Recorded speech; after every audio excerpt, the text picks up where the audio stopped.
Bonjour à toutes et à tous. Aujourd'hui, nous accueillons une femme passionnée et passionnante. Après avoir rêvé de devenir vétérinaire, Sophie Tellet a obtenu une licence et un master en biologie dans l'université de Toulouse. Elle a ensuite passé un doctorat en biologie évolutive. À présent, elle est chargée de promotion, de médiation scientifique et de recherche de partenariat dans la fondation Van Allen. C'est un métier peu connu. Elle est aussi membre d'associations qui interviennent sur la place des femmes en sciences. Découvrons tout cela. Bonjour à toutes et à tous, je m'appelle Sophie Tellet, j'ai 28 ans et je suis chargée de promotion et médiation scientifique. Alors avant de vous expliquer en quoi consiste mon métier, ce que je fais au quotidien, je vais vous parler un petit peu de mon parcours, puisque moi, au tout début, quand j'étais petite, je voulais être vétérinaire, et d'aussi loin que je me souvienne, quand on me demandait ce que je voulais faire plus tard, je répondais toujours que quand je serais grande, je serais vétérinaire. Donc je me suis orientée dans une filière scientifique, j'ai fait un bac scientifique, et au moment de faire les vœux en fait pour donc l'équivalent de Parcoursup, à l'époque ça s'appelait admission post-bac, là j'ai eu une grosse période de doute, je savais plus trop ce que je voulais faire, j'hésitais, je me disais non en fait peut-être que vétérinaire, ce que je me dis depuis des années que je veux être, ça me correspond pas forcément. Et en fait ce qui m'avait fait réfléchir un peu à ça aussi, c'est que en première, on avait des travaux pratiques encadrés où en fait on devait mener un petit projet de recherche. Moi je le faisais à cheval entre de la biologie et la physique-chimie. Et en fait ça m'a vraiment plu de faire ce projet. Et je me suis dit la recherche ça pourrait être intéressant en fait. Appliquer la démarche scientifique, mener une expérience, analyser les résultats, tirer des conclusions, valider ou non nos hypothèses, enfin tout ça, ça m'avait vraiment intéressée, donc je me suis dit pourquoi pas dans la recherche, mais je veux quelque chose toujours en rapport avec les animaux.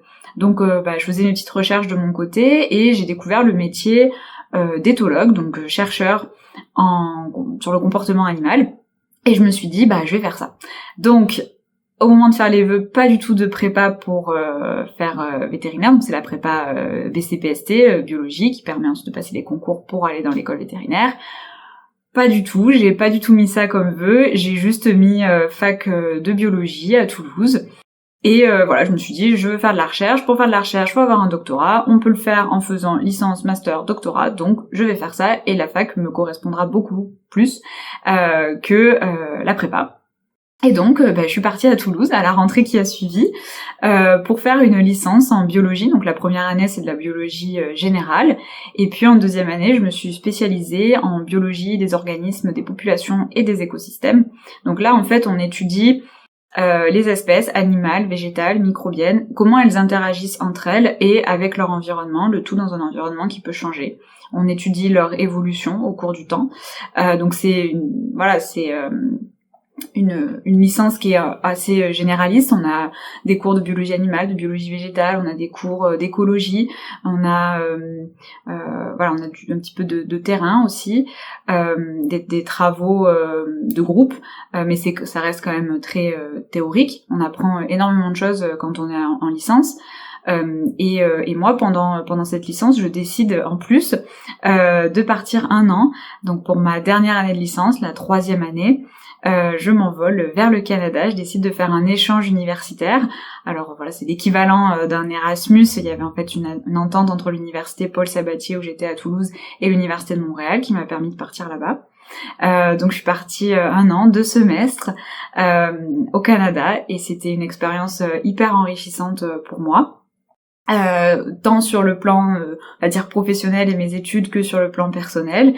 J'ai rencontré des personnes formidables qui sont toujours mes amies aujourd'hui. J'ai vécu des expériences que j'aurais jamais vécues si j'étais restée en France. J'ai voyagé, j'ai découvert une autre culture. C'était très enrichissant personnellement, et puis pour mes études aussi, parce que là-bas j'avais des cours que j'aurais pas forcément eu en France, ou pas de la même manière. On a moins d'heures de cours quand on est là-bas. Mais on on a plus de travail personnel, on a des cours aussi qui sont plus poussés, qui vont plus loin, plus dans le détail, et des travaux de groupe, beaucoup. Donc ça m'a fait énormément progresser, par exemple sur mes présentations orales, sur comment on structure un exposé, voilà. Et puis en fait, je me suis pris de passion pour plein de nouvelles matières, et notamment en fait là j'ai encore re-switché. Je me suis dit ok, non, pas le comportement animal. Là maintenant, ça va être donc l'évolution. J'étais dans ce domaine donc de la biologie évolutive, de l'écologie, donc l'étude de la diversité des espèces animales, végétales, microbiennes qu'il y a sur Terre, comment ces espèces ont évolué au cours du temps, comment elles continuent à évoluer face à un environnement qui change, et donc ça c'est plutôt pour la biologie évolutive, et l'écologie c'est plus l'étude des interactions entre les espèces et leur environnement, donc les deux sont intimement liés. Donc moi voilà, ça me plaisait énormément ces disciplines-là. Et au Canada, j'ai des cours où en fait on m'apprend qu'on peut étudier l'évolution des organismes grâce à l'ADN, grâce à la génétique, qui s'appelle l'évolution moléculaire. Et donc j'ai des cours pour la première fois de cette discipline. Et en fait ça me passionne et je me dis ok en fait j'ai envie de faire ça, toujours de la recherche, mais plus sur le comportement animal. Maintenant, ça sera en biologie évolutive et plus particulièrement en évolution moléculaire. Donc voilà, j'ai encore changé, donc comme quoi, voilà, on n'est pas obligé de savoir exactement ce qu'on veut faire quand on est au lycée. Ça peut changer plein de fois et ça a encore changé après. Mais voilà, il faut pas se mettre la pression, il faut y aller petit à petit, voir ce qui nous plaît. Moi, je me suis spécialisée petit à petit finalement, et c'est ça le plus important. Donc après cette année au Canada, je rentre en France et là c'est le moment du master, donc qui se fait en 2 ans, et je le fais à Toulouse, et un master en écologie évolution. Donc je continue toujours dans cette discipline, je me spécialise encore un peu plus. En master, on a moins de cours théoriques, on a un peu plus de projets, et puis surtout on a les stages. Et les stages en première année, ils durent 2 mois, en deuxième année 5-6 mois. Et en première année, je le fais dans un laboratoire à Toulouse qui travaille en génétique, sur l'ADN ancien en fait. Donc en fait, travaille avec des fossiles ou des restes archéologiques, et il peut rester de l'ADN, on peut en trouver, et on peut expliquer plein de choses.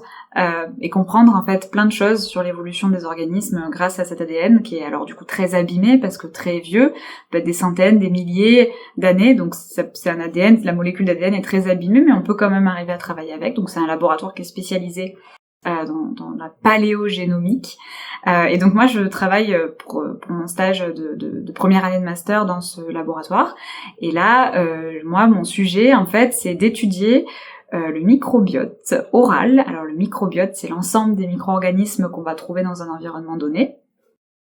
Et là, en l'occurrence, dans la cavité buccale, d'individus humains, mais médiévaux, donc qui datent du Moyen-Âge. On a pu analyser en fait leur microbiote grâce à la plaque dentaire qu'on retrouve sur les dents, qu'on retrouve dans les restes archéologiques, que je compare avec un microbiote oral de personnes actuelles. Et j'essaye de comparer en fait les proportions de bactéries, comment elles ont évolué entre le Moyen-Âge et aujourd'hui, est-ce que c'est les mêmes bactéries ou pas, et en quelle proportion, et surtout je m'intéresse aux bactéries qui potentiellement peuvent nous rendre malades, les bactéries pathogènes.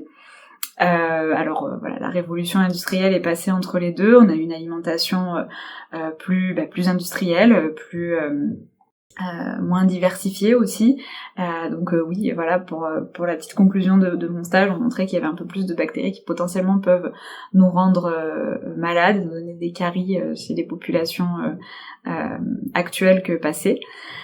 Donc ça c'était la petite conclusion de ce stage. Donc c'est la première fois que je travaille sur le microbiote, toujours à partir de données génétiques, et ça me plaît énormément. Je découvre encore un nouveau monde qui est celui du microbiote et de tout ce qu'on peut apprendre par l'étude des micro-organismes qui sont finalement partout en fait autour de nous, en nous, on vit avec, et qui ont des rôles très très importants dans les écosystèmes, pour le bon fonctionnement des écosystèmes, et aussi des rôles très importants dans notre santé en fait, puisqu'on vit avec. Donc ça m'intéresse. Mais pour mon stage de 2e année, je continue pas dans le microbiote, là je fais encore autre chose. Mais je reste toujours dans la biologie évolutive, l'écologie et l'étude de l'évolution grâce à l'ADN. Et là, donc, pour mon deuxième stage, je pars à Montpellier, à l'Institut des sciences de l'évolution de Montpellier, l'ISEM. Et là, je vais travailler sur des mammifères qui ne mangent que des fourmis ou que des termites, ou que des termites, qu'on appelle des mammifères myrmécophages. Ils ont une alimentation du coup qui est très très très spécialisée, puisqu'ils mangent vraiment que ça. Et donc, parmi ces mammifères, on peut retrouver les fourmiliers, les pangolins, les tatous. Fourmiliers et tatous, on les trouve en Amérique du Sud, les pangolins, on en trouve en Afrique, en Asie, et puis on trouve aussi l'Oryctérope, donc qu'on trouve en Afrique, plutôt Afrique du Sud, et le protèle aussi, qui ressemble à une hyène, qu'on va retrouver en Afrique de l'Est, en Afrique du Sud, mais qui ne consomme que des termites, pour le coup. Mais qui est proche des hyènes, qui ressemble à une hyène, mais qui n'a pas du tout la même alimentation qu'une hyène. Donc j'étudie ces espèces-là et en fait j'essaie de comprendre comment elles se sont adaptées à ce régime alimentaire, parce que c'est des espèces qui ne font pas du tout partie de la même famille, donc elles n'ont pas hérité d'un ancêtre commun cette capacité à manger que des fourmis ou que des termites. En fait, au cours de l'évolution des mammifères, plusieurs fois, de manière indépendante et répétée, on a ces espèces qui ont évolué vers ce régime alimentaire. Et on parle de convergence évolutive, et moi c'est ce que j'étudie pendant ma thèse, c'est ce phénomène de convergence évolutive à travers cet exemple des mammifères myrmécophages. Et moi, plus particulièrement, je m'intéresse à leur génétique. J'étudie des gènes en particulier qui permettent de produire des enzymes, donc qui sont des molécules, des protéines, qui vont permettre de digérer l'exosquelette des insectes. Les insectes, c'est rigide à l'extérieur, voilà, quand on les écrase, ça fait du bruit, voilà, mais ils ont un exosquelette, on a un endosquelette, eux c'est un exosquelette. En fait, c'est très rigide, c'est très dur, c'est composé d'une molécule qu'on appelle la chitine. Et moi, du coup, j'étudie ces protéines, ces enzymes qui vont aller casser cette chitine, qu'on appelle des chitinases, et je les compare entre mes espèces, entre un fourmilier, un pangolin, parce qu'on en a différents types de ces chitinases, donc j'essaie de les comparer. Donc c'est ce que je fais pendant mon stage de M2, de Master 2.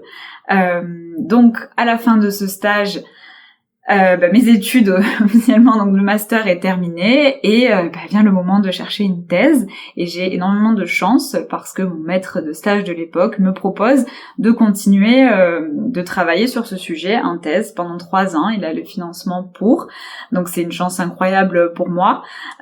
Donc je continue en fait sur ce sujet en thèse. Donc je reste à Montpellier, à l'Institut des sciences de l'évolution, et je continue à travailler sur les pangolins et les fourmiliers. Donc ma thèse, je la commence fin 2020.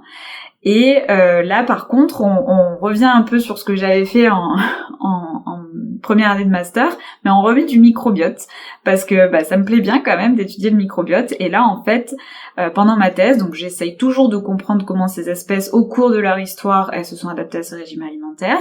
Je le fais en regardant certains de leurs gènes, pas que les chitinases, je m'intéresse aussi à leurs récepteurs gustatifs, comment elles goûtent en fait.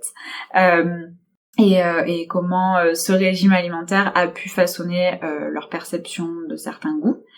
Et je m'intéresse principalement, et c'est le cœur de ma thèse, à leur microbiote intestinal et au rôle qu'il a dans l'adaptation à ce régime alimentaire. Donc le microbiote intestinal, ça va être l'ensemble des micro-organismes qu'on va retrouver dans le tube digestif d'un organisme, d'un animal. Donc c'est principalement des bactéries, mais pas que. Et moi en fait j'essaye déjà d'identifier quelles sont les bactéries présentes. C'est des animaux qui sont pas très connus, qui sont pas faciles à étudier, c'est des animaux qui vivent la nuit, qui sont rares, donc on connaît pas non plus grand chose sur leur microbiote intestinal, donc déjà de pouvoir en apprendre un peu plus sur ça, c'est déjà énorme. Donc j'essaie de comprendre quelles sont les bactéries présentes, qu'est-ce qu'elles font ces bactéries, est-ce qu'elles peuvent digérer cette chitine. Donc là j'étudie encore les chitinases, mais cette fois-ci chez les bactéries de ces animaux, et en fait c'est intéressant pour moi parce que je peux comparer les deux, et j'essaye aussi en fait de comparer, est-ce que entre un pangolin et un fourmilier c'est les mêmes bactéries ou pas qui vont pouvoir digérer les insectes. Donc c'est ce que je fais pendant ma thèse, et la thèse c'est une expérience que je trouve formidable. Alors c'est pas facile de faire une thèse, c'est beaucoup de travail, c'est du stress. Moi la mienne en plus, je l'ai commencée pendant le deuxième confinement, pendant le Covid, donc ça a impacté quand même au moins la première année et demie de ma thèse. Donc voilà, c'est pas facile de faire une thèse, mais c'est une expérience qui est incroyable parce qu'on a vraiment l'opportunité de travailler sur un seul projet pendant 3 ans, donc de s'y consacrer à fond. Donc c'est hyper enrichissant, on apprend énormément de choses, on rencontre plein de gens formidables, on travaille en équipe. Et puis moi, pendant ma thèse, j'ai eu la chance de toucher un peu à tout. J'ai à la fois été sur le terrain, récupérer des échantillons, mais j'ai aussi été en laboratoire, j'ai fait mes analyses, et puis j'étais derrière l'ordinateur à faire des analyses informatiques. Et puis j'étais aussi en congrès pour présenter mes travaux. Donc c'était vraiment une expérience enrichissante. Et voilà, si j'ai de petites anecdotes à raconter, j'ai eu la chance pendant ma thèse du coup d'aller en Guyane pour récupérer des échantillons de fourmiliers, de tatous principalement. Et en fait, quand on était en Guyane, on travaillait à l'Institut Pasteur avec des animaux qui malheureusement avaient été retrouvés écrasés en fait au bord des routes. Il y en a beaucoup malheureusement en Guyane, ils sont récupérés à l'Institut Pasteur, et donc nous on pouvait y aller voilà, pour avoir accès à ces animaux et faire les dissections en fait qu'on avait besoin de faire pour faire des prélèvements, pour faire nos analyses génétiques. Et puis moi la partie un peu moins glamour, mais quand on étudie le microbiote intestinal, on a besoin des excréments pour pouvoir récupérer en fait les bactéries qu'on a dans notre tube digestif. Donc ça c'était une expérience hyper enrichissante. C'était la première fois que je partais en Amérique du Sud, première fois que j'allais en Guyane, donc c'était vraiment une mission qui était intense mais qui était très enrichissante pour moi. Et puis la deuxième mission que j'ai pu faire sur le terrain, c'est cette fois-ci en Afrique du Sud, dans une réserve au nord de l'Afrique du Sud, où il y a des pangolins, des oryctéropes, et là les populations animales sont suivies dans cette réserve, et donc on peut aller proche des terriers et récupérer les excréments dont on a besoin directement sur le sol.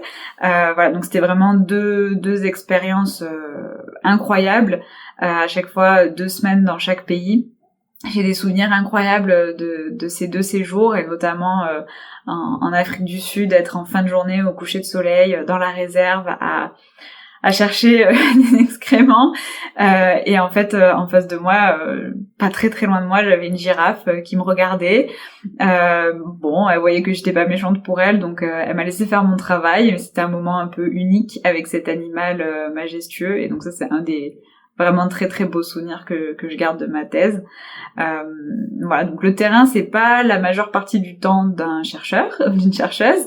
On fait quelques missions, mais la plupart du temps on est derrière l'ordinateur, mais à chaque fois qu'on va sur le terrain, c'est vraiment le meilleur moment et la récompense pour le gros travail qu'on fait derrière l'ordi toute l'année.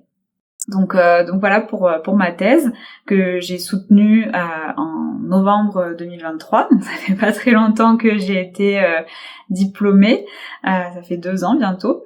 Et là aussi c'est un moment qui est important, je pense, dans la vie d'une personne, dans la carrière d'un chercheur, d'une chercheuse, mais après on n'est pas obligé de continuer dans la recherche après une thèse, la preuve, mais c'est un moment important parce qu'on a tous nos proches qui sont là, parce que c'est l'aboutissement de ce long projet qui a duré 3 ans, parfois plus. On présente tout ce qu'on a fait devant notre jury, devant nos collègues, nos amis, notre famille, et pareil, j'en garde un très très bon souvenir. Mais donc après ma thèse, j'ai décidé de ne pas continuer dans la recherche. J'aurais pu, mais je me posais des questions en dernière année. Je me disais que peut-être ça me correspondait pas encore. Donc encore une fois, je me suis mis à douter. C'est pas la première fois. Et donc je me suis dit, qu'est-ce que je peux faire d'autre en fait? C'est vrai qu'on nous parle souvent quand on est en thèse de ce qu'on peut faire dans la recherche après, mais pas forcément de ce qu'on peut faire hors recherche, alors qu'il y a plein de débouchés possibles.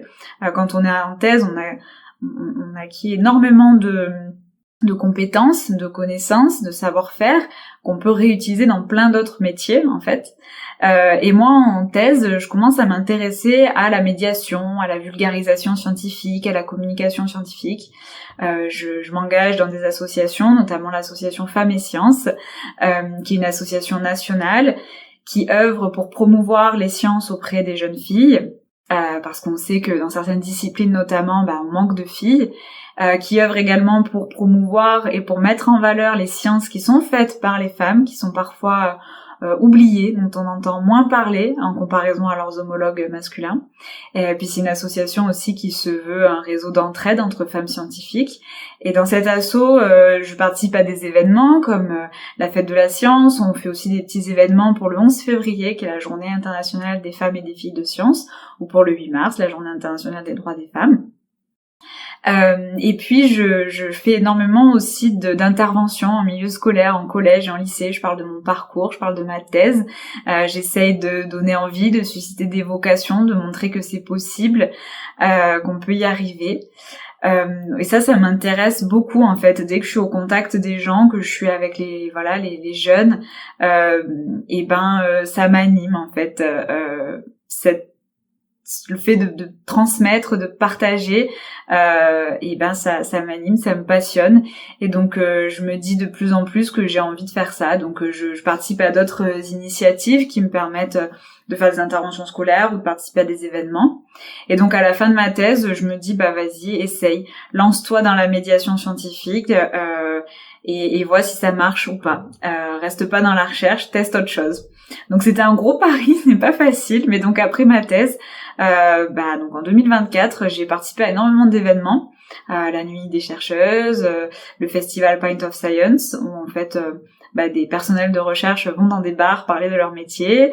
J'ai participé aussi j'ai encore fait des interventions scolaires, j'ai participé à plein d'événements, j'ai rencontré plein de gens du milieu de la médiation scientifique à Montpellier, donc je suis toujours à Montpellier et je vois que ça m'intéresse bien et je me dis je vais chercher du travail dans ce domaine-là parce qu'en fait partager la science, partager les savoirs, diffuser la science, montrer ce que c'est réellement, qui sont les chercheurs et les chercheuses, qu'est-ce qu'ils font. En fait, c'est ça la médiation scientifique, on pourrait dire que c'est tout simplement faire découvrir la science au plus grand nombre, aux jeunes, aux moins jeunes, par divers événements, des conférences, des ateliers, des interventions scolaires. C'est hyper diversifié et c'est ça que je trouve incroyable dans ce métier. Donc je continue aussi mon engagement associatif. Pint of Science, après y avoir participé en tant qu'intervenante, je suis devenue bénévole et je crois d'ailleurs que sur cette chaîne vous avez reçu Elodie Chabrol qui du coup est à la tête de Pint of Science France. Donc maintenant je suis très fière d'être dans l'équipe des bénévoles. Je m'engage aussi dans une autre association, une association montpelliéraine qui s'appelle Coscience, qui est une association de médiation et de journalisme scientifique plutôt tournée sur l'écologie, l'environnement, la sensibilisation à la protection de la biodiversité. Et donc, pareil, dans cette association, je participe à des événements, on tient des stands, on fait des petits jeux, des animations. J'ai fait quelques interventions scolaires aussi, et puis surtout, je fais un petit peu de radio. J'ai fait une petite chronique une fois par mois dans une émission qu'a l'association. Chronique sur le microbiote, évidemment, ma grande passion depuis ma thèse. Et voilà, en fait, je continue à transmettre ma passion des sciences pour le plus grand nombre. Et je me dis, faut chercher du travail dans ce domaine-là. C'est ce que tu veux faire, c'est ce qui te passionne, c'est ce qui t'anime. Et donc, au début, je trouve pas tout de suite, donc je me mets un petit peu à mon compte. Je fais des interventions scolaires, j'ai écrit une vidéo pour le CNRS.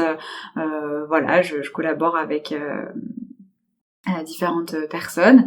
Et puis, après, en parallèle, je continue à chercher du travail et j'ai trouvé au Centre spatial de l'Université de Montpellier ce poste de chargée de promotion et médiation scientifique. Donc, je change encore un peu d'univers, mais ça y est, j'ai mis un premier pied dans le domaine de la médiation scientifique. Et là, mon métier consiste principalement à parler du spatial, des métiers du spatial aussi qui existent, montrer qu'il n'y a pas que astronautes dans le spatial, auprès des jeunes, des collégiens, des lycéens, des étudiants, des étudiantes. Donc j'ai commencé il y a pas très longtemps, c'est tout nouveau pour moi et c'est encore une expérience hyper enrichissante, je découvre un nouveau milieu, j'apprends encore plein de choses, mais voilà, ça y est, je fais ce qui me plaît vraiment, la médiation scientifique, je partage et je transmets au plus de personnes possible. Donc voilà, donc j'ai un parcours qui est un peu atypique. Je voulais faire vétérinaire et au final je travaille dans le spatial pour le moment. Mais c'est pour montrer que on peut ne pas savoir, en fait, c'est tout à fait normal, et même à 28 ans, on sait pas forcément exactement ce qu'on fera plus tard, mais en fait on construit petit à petit. Il faut toujours faire des choses qui nous plaisent le plus possible, qui nous passionnent. Faut être content de se lever le matin pour faire ce qu'on fait, mais petit à petit on trouvera sa voie, et puis des fois c'est un peu le hasard, des rencontres ou des choses de la vie qui font qu'on se réoriente ou qu'on va vers un endroit plutôt que l'autre. Et moi c'est un peu ce qui m'est arrivé, le fait de partir au Canada, d'avoir des cours avec un prof passionnant en évolution moléculaire. Je me suis dit je veux faire ça. Et puis après en thèse, le fait de me mettre dans des associations, de faire des interventions scolaires, je me suis dit non mais en fait c'est vraiment ce que je veux faire, c'est ça. Donc ça change au gré des rencontres qu'on fait, des expériences qu'on vit, et c'est ça qui est enrichissant. Et donc faut pas se mettre la pression, faut faire ce qu'on aime, et puis petit à petit on trouvera sa voie. Voilà, je vous remercie et j'espère que mon petit témoignage pourra inspirer, susciter des vocations. Merci.